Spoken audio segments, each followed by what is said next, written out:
तांदूळ डाळ न भिजवता आज आपण मुलांच्या नाश्त्यासाठी किंवा त्यांच्या डब्यासाठी ही रेसिपी बनवते। त्यासाठी तांदळाच्या पिठात बारीक रवा घालायचा आणि दही घालून मिक्स करून घ्यायचं आणि याच्यामध्ये थोडं थोडं पाणी घालायचं। सैलसर असं बॅटर बनवून झाकून 15-20 मिनिटं याला ठेवून द्यायचं। मुलांच्या आवडीच्या कोणत्याही भाज्या बारीक चॉप करून घ्यायच्या। मी इथे गाजर, शिमला मिरची, कोबी, कांदा हे चॉप करून घेतले। आता या भाज्या या भिजलेल्या बॅटरमध्ये घालायच्या। चवीपुरतं मीठ, जिरं, खायचा सोडा घालायचा आणि मिक्स करून घ्यायचं।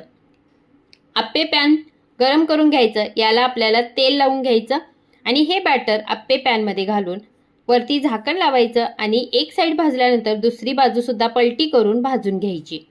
मस्त हे आप्पे खोबऱ्याच्या चटणी बरोबर मुलांच्या डब्याला द्या किंवा नाश्त्याला द्या, खूप टेस्टी होतात आणि डाळ तांदूळ न भिजवता इन्स्टंट आप्पे तयार होतात। तर नक्की ट्राय करा। रेसिपी आवडली असेल तर चॅनलला लाईक, शेअर आणि सबस्क्राईब करायला विसरू नका।